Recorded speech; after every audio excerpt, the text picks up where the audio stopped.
Hi everybody, this is going to be a vinyl finds of all kinds video. I'm starting playing this in the background. It's from an album that I really liked of instrumentals, Sandy Nelson, In Beat. It's got some really good musical renditions of a lot of different songs by different artists. There's a couple of Beatles on here, but we got the Raiders and Batman theme, the Supremes we're listening to now, My World is Empty Without You, Secret Agent Man, good stuff here. So I enjoyed this very much. It's on the Imperial record label.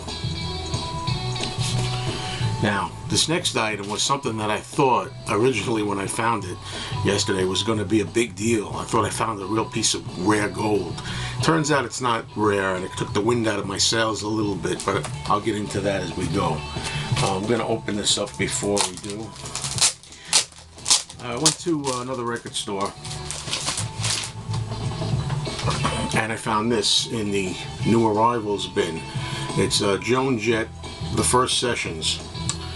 And I really was looking forward to this album back on Record Store Day, and it wasn't there. What happened was I went to a couple of stores, and the story was that this had been either canceled or recalled or something, and it didn't come out for Black Friday really, and I was disappointed, you know, because I know what this is. This is material from 1979 that Joan Jett recorded with her soon-to-be manager Kenny Laguna, and it's a nice back cover shot in August of '79. It's kind of like demos, rough songs when they first got together.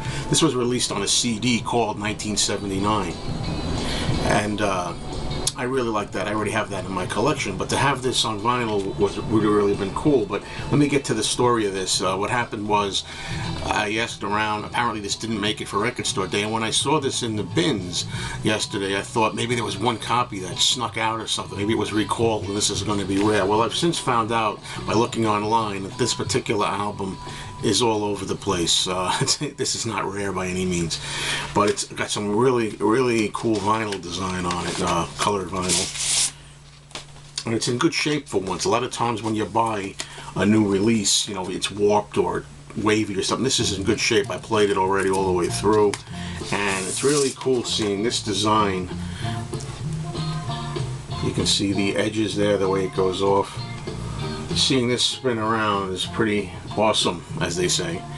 That's a word I don't use much, but I used awesome for this, and I'm happy to have it. You know, the funny thing about it is it says on the label it's a special limited numbered edition, that, you know, there are only 4,000 copies to this, and when I look, there's no number on this at all, so it's not numbered, which is kind of funny. And apparently when I looked online and looked up some reviews, nobody has a numbered copy, so go figure. Okay, now just I'm going to stick with one more Joan Jett item here. This is something I found at that same record store, and it's the King Biscuit Flower Hour, a radio show from ABC Radio Networks. It's a live show that Joan Jett did in February 14th, Valentine's Day of 1982, and she was in her prime then. And I actually remember sitting at the radio and recording that on audio tape. Somewhere in this house I've got the original audio recording right from the radio. But this is only it's a one-sided disc, and it's only got half of the show on here. This one says this is a one-sided record, play the other side. So it's only one-sided record, and it's only the second half of the show. So this is a 2-disc. I wish I could find the other disc somewhere down the line, because I only have half the show. I didn't really realize that when I bought it. I wasn't thinking, but it sounds really great. The sound quality is great. It's like you're listening to the radio. It's got some commercial ads on it too, and everything at the end. Okay, next item, I found this for $1. This was $1, and it's sealed, never been opened, and it's the 1994, I believe. Everybody enjoy this moment. I'm showing a record that's past the 1980s. It's a CD of the album by Jewel, Pieces of You, which I like a couple of songs on here very much, and I've always liked them, and I finally got a chance to get the CD for $1, never opened.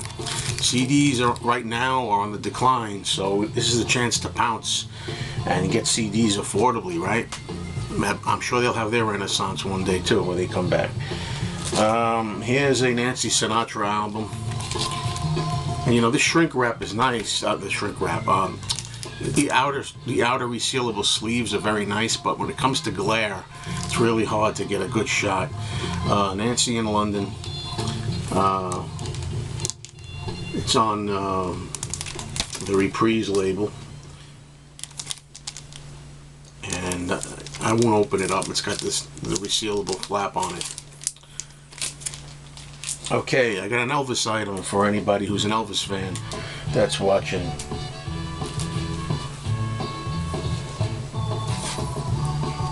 Okay, we got the Petula Clark song here. Petula Clark. I keep saying Petulia. Petula Clark. Here's an import from the UK of Elvis Presley's King Creole album.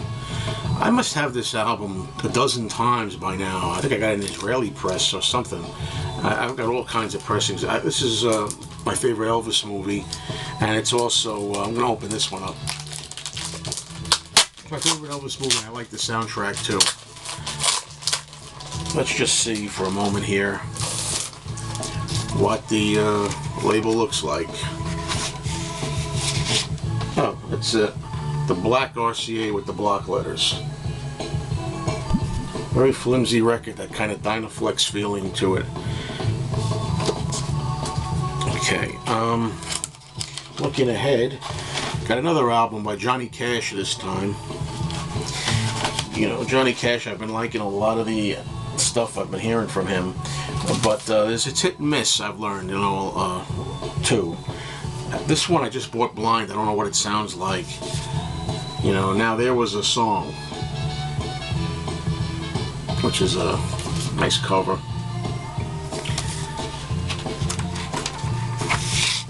Columbia 2i label. Okay, next we're going to go to Bob Dylan. And Bob Dylan, it's a funny thing, really. This is the 1981 album, Shot of Love, and it's his third and final, I believe, Christian album.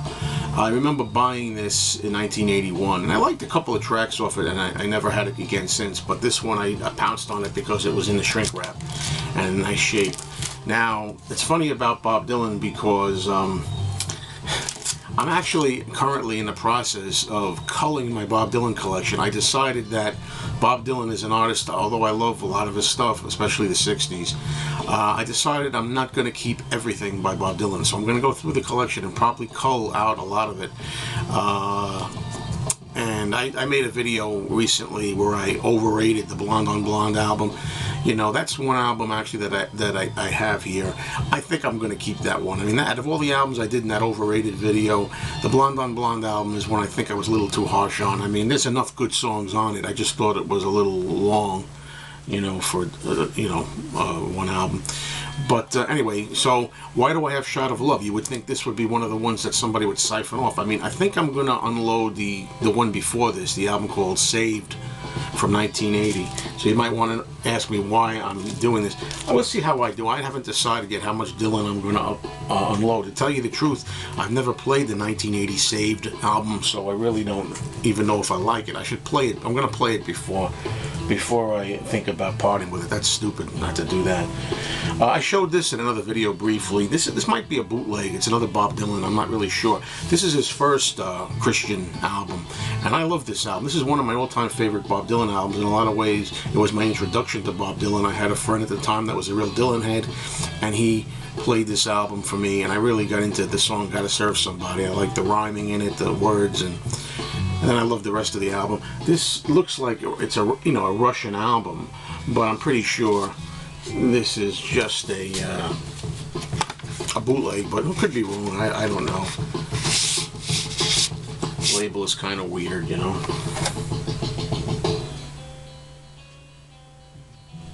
So we'll see how I make out with this.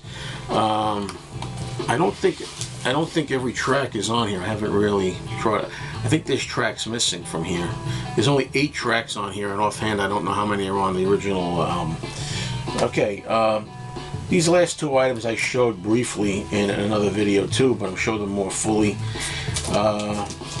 This is a television album, you would say. This is called It's Honeymooners Time. If anybody out there likes Jackie Gleason, the Honeymooners show. There's all kinds of songs on here, I guess, related to the Honeymooners. Not everything here is Honeymooners, but it's got One of These Days, Pow, which is a funny song that Jackie Gleason sings, and Art Carney sings a song, Sheesh, What a Grouch, and Va Va Va Va Va Voom. I mean, there's a lot of stuff here I've never even heard of, but it's interesting that there's actually a Honeymooners album with the Honeymooners novelty songs, if you will. There's a label on that. I also showed this briefly. I'm a horror and science fiction film fan of the 30s, 40s, 50s, and on, 60s, 70s, etc. But this is themes from classic science fiction, fantasy, and horror films. And it's got all kinds of movies. This Island Earth, The Mole People, Tarantula, Revenge of the Creature, The Incredible Shrinking Man, Son of Dracula, The Deadly Mantis, The Creature Walks Among Us, It Came from Outer Space. Anyway, you get the picture if you're nostalgically inclined. If anybody out there is watching, I once recently showed a copy of a Soupy Sales album called The Mouse, and somebody wanted to know if I could get them a copy of The Mouse, and I promised I would, and here's a 45 of The Mouse. I bought this just for the person that asked for it. I have an idea who the person is. Sorry that my memory is not really clear, but jog my memory again and send me a private message. Don't send it. I'm pretty sure I know who it is. I don't want to name the person, but send me a private message, not public, and just remind me of this. And if you want to give me your address, I'll eventually get this out to you. Found the 45 of Do the Mouse. Last item for this video is I don't have the country of origin handy. Damn it. I'm going to open it up just so I'll make you wait, because you won't tune out right away because you don't know what it is I'm going to show, right? Anyway, it's Culture Club. I like the package of this. I mean, it's a nice sleeve. Karma Chameleon. And that's the way. And I can't for the life of me in this lighting really read. This is what happens when you get older, folks. Whether it's from Germany, whether it's from the UK, whether it's, I don't know. But there's the label. It's an import, not a US copy. And that's it for this video. Next in the line, I'm going to be going back to the record store. Usually after I make a video of something and show things like the Beatles finds or record finds, regular record finds, I usually then come across stuff I wish I had that I could have shown in the video. So hopefully there'll be something there. I'm also working on another hanging out at the record store video. I'm going to try to get that done as soon as I can. I've been trying to get some footage along the way here and there, which has been in the pipeline for a while. You know, I try to get a bunch of different days worth of workable footage and then put it together. And I'm also going to try to make a cleaning video, like I talked about. Well, if you saw the last video, the Beatles video, I talked about a method that my record store owner has discovered for cleaning record covers that are white covers. They're really white and dirty, and it's a glass wax method, and hopefully I'll make a video of that. So I'm long-winded here, but thank you for watching, everybody. Have a good one.